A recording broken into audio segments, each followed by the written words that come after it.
Bonjour à tous, chers cinéphiles, c'est Isvagdor, j'espère que vous allez bien parce que moi, ça va nickel. Nous avons la chance d'avoir le retour d'une icône de Nintendo qui a pour mission d'aller récupérer un maximum de bananes. Aujourd'hui, c'est Donkey Kong Bonanza. My own special power?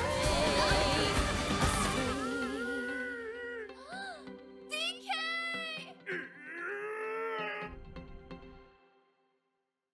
Donkey Kong Bonanza. Donkey Kong Bonanza, nouvelle création des studios Nintendo, c'est un platformer d'aventure sorti le 17 juillet 2025. Bon, comme je vous l'ai dit, c'est la dernière création de Nintendo qui est derrière la création des différents jeux Mario comme les Mario Kart ou encore Mario Odyssey, mais aussi par exemple des jeux Zelda. D'ailleurs, petit fait intéressant, l'équipe qui a été en charge de la création de ce jeu, il s'agit de la même qui a créé le jeu Mario Odyssey. L'aventure commence sur l'île Lingo, au cœur d'une ruée vers des cristaux précieux appelés bananes dorées. Nous allons suivre DK, alias Donkey Kong, qui va se retrouver aspiré dans les entrailles de la planète par une tempête.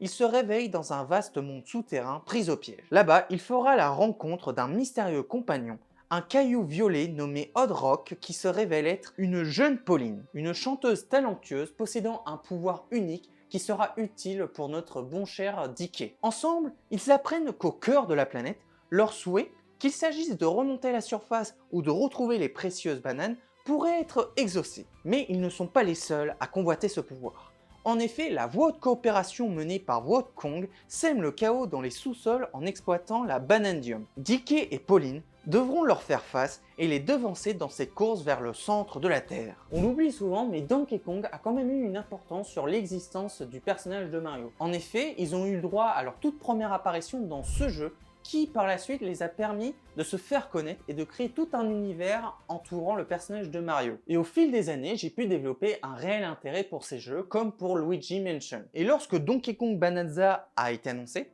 je vous avoue que c'est à cause de ce jeu que j'ai acheté la Switch 2. Ce qu'il faut savoir, c'est qu'à l'heure où sort cette vidéo, j'ai terminé le jeu en 40 heures.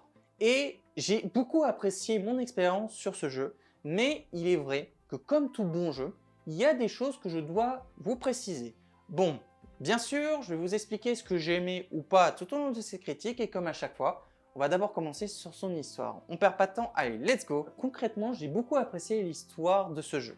Au-delà de proposer une narration assez cohérente qui ne résume pas 40 fois ce qu'on doit faire, ce qui est appréciable avec ce jeu, c'est qu'on a le droit parallèlement à une narration évolutive dans lequel on suit une évolution des personnages, et plus précisément du personnage de Pauline, qui possède une relation très touchante avec DK, une relation qui évolue au fur et à mesure de notre approche au centre de la Terre, offrant aux gamers un gameplay relativement assez dense dans l'ensemble. Gameplay étant l'un des éléments promotionnels du jeu. En effet, le charme qui dégageait des bandes annonces de ce jeu, c'était la possibilité d'absolument tout détruire, de pouvoir explorer partout, de pouvoir vraiment faire comme une sorte de bac à sable géant, offrant un jeu relativement assez satisfaisant. De plus qu'il s'agit d'un jeu qui a été extrêmement fluide, pouvant offrir un gameplay qui pouvait être assez divers selon la façon de jouer des gamers. Durant ma session du jeu, j'ai ressenti tout le charme qui dégageait de Super Mario Odyssey. On ressent que l'équipe derrière ce jeu s'en est grandement inspirée, sans compter qu'ils ont su s'améliorer après avoir créé Super Mario Odyssey. En effet, par exemple, avec les collectibles. Collectibles qui ont tout un sens et un véritable intérêt pour la continuité de notre histoire, puisque les lunes, le collectible le plus important de Mario Odyssey, le seul truc qui nous permet de faire, c'est d'avancer dans les différents niveaux. Mais ça ne propose pas de nouvelles expériences, ça ne permet pas d'améliorer le gameplay. Alors que là, c'est l'exact inverse. En effet, que ce soit les collectibles mineurs qu'on peut retrouver dissimulés dans chaque niveau ou le collectible principal, à savoir les bananes dorées, ils ont tous un intérêt pour améliorer notre gameplay ou nous permettre de faciliter notre session de jeu. Et avec cet ajout, j'ai beaucoup plus apprécié mon expérience sur Donkey Kong Bonanza que sur Mario Odyssey. Cela dit, il y a un très gros problème avec Donkey Kong Bonanza. Malgré le fait qu'il y a une excellente qualité dans le gameplay, proposant un jeu vraiment très divers qui ne donne pas cette impression de répétition, de plus qu'on a le droit à une exploration très ouverte, le vrai problème du jeu, c'est un élément très simple. Et tous ceux qui ont joué à ce jeu pour vous dire la même chose, la difficulté. Oui, cette difficulté inexistante qui rend le jeu beaucoup trop facile. Pour vous faire une idée, j'ai déjà joué à Mario Odyssey ou encore à des Zelda, je suis mort plusieurs fois sur ces jeux. Bon, à force d'y jouer, j'ai commencé à m'améliorer. Mais sur Donkey Kong Bonanza, sans compter les morts accidentelles parce que j'ai pas été sérieux, dans les morts importantes, vraiment les morts difficiles, je suis mort que 5 fois. Vous vous rendez compte? 5 fois sur la totalité du jeu. Et encore, vraiment 5 fois, vous allez me dire, bah, c'est déjà pas mal. 5 fois seulement sur le boss de fin.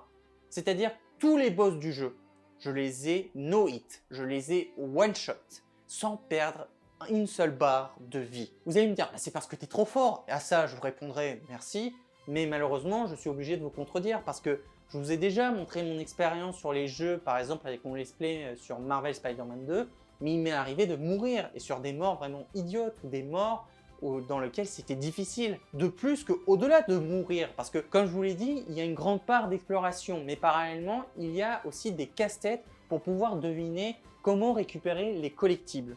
Du moment que tu as compris la fonctionnalité principale du jeu, tu peux passer au travers des obstacles. Par exemple, pour vous faire une idée toute simple, il y a une banane dans une espèce de grotte. Il y a un mur qui bloque les joueurs pour récupérer cette banane. Normalement, on devrait se transformer et détruire ce mur. J'ai juste creusé sur le côté et le mur, je ne l'ai jamais touché. Ça a l'air con ce que je dis, mais c'est le cas.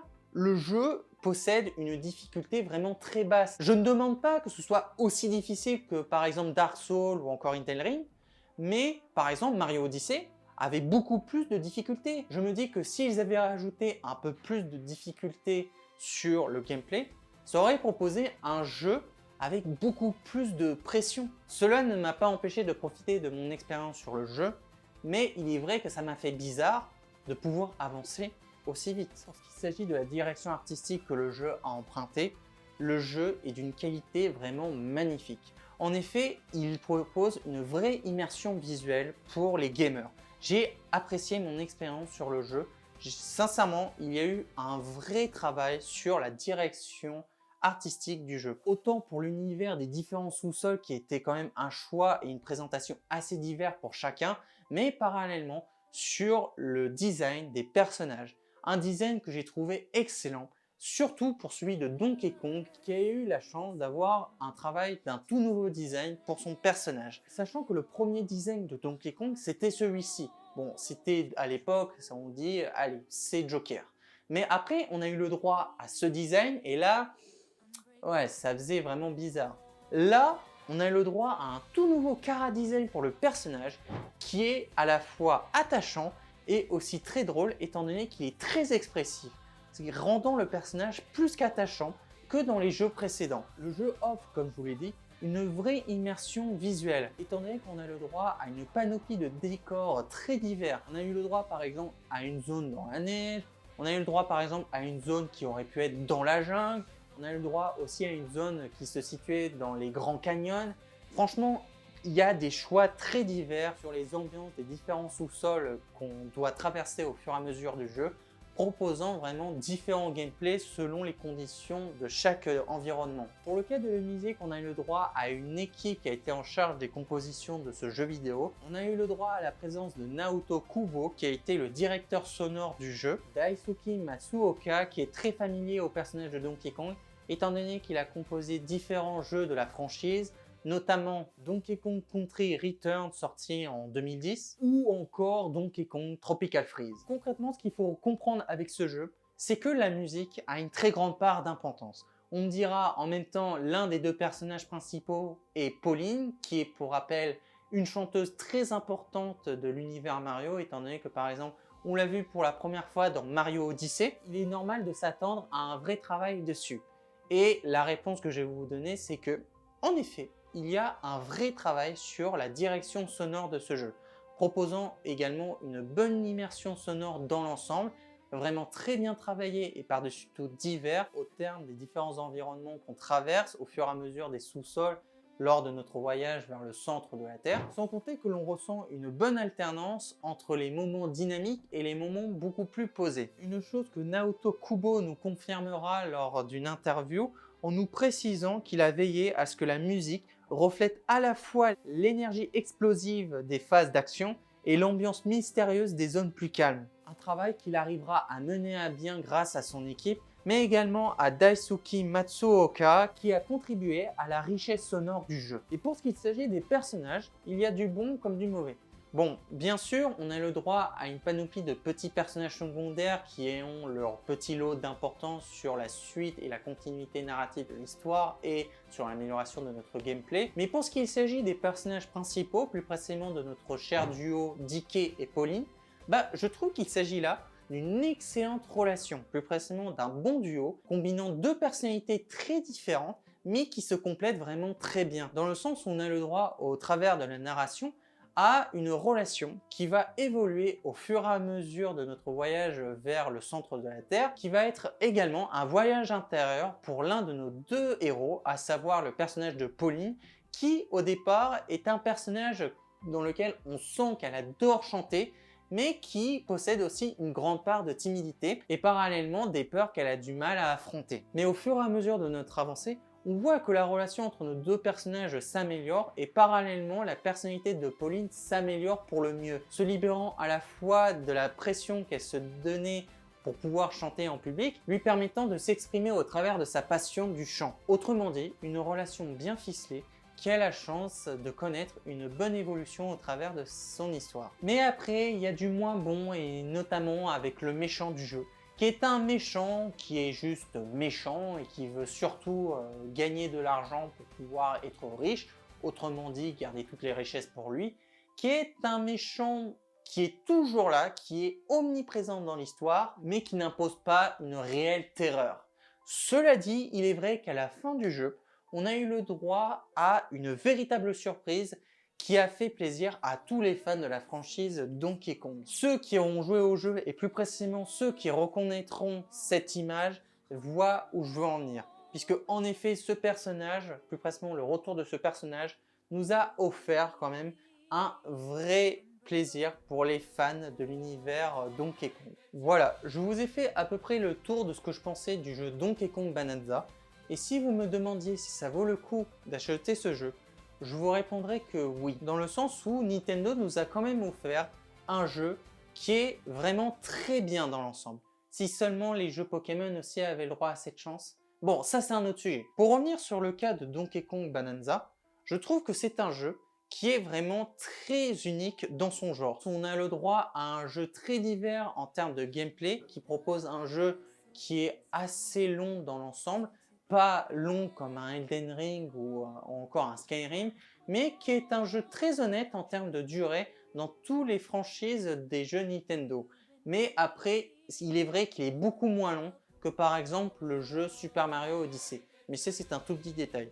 Puisque au-delà de ce tout petit détail, ce qui est beaucoup mieux dans ce jeu que Super Mario Odyssey sont à la fois son gameplay, sans compter la difficulté bien évidemment, sa qualité visuelle, mais par-dessus tout, d'une narration dans laquelle nous allons suivre l'histoire d'une relation très fusionnelle entre deux personnages que je soupçonnais pas du tout et qui fonctionne vraiment très bien entre Dike et Pauline. Et c'est pour toutes ces raisons que je vous dirais que Donkey Kong Bonanza est un jeu qui vaut le coup.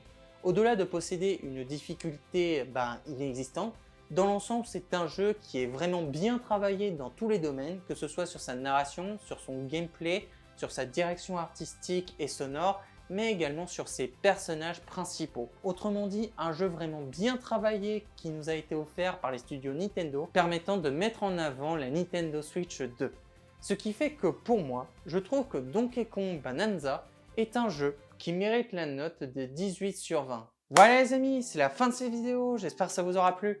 N'hésitez pas à me dire dans les commentaires ce que vous avez pensé de cette vidéo, mais également donnez-moi des conseils de films ou de séries à faire en critique, ou d'autres concepts de vidéos, si vous voulez voir autre chose un jour sur cette chaîne, voire même d'autres jeux, si vous voulez voir d'autres let's play, voir d'autres critiques sur la chaîne.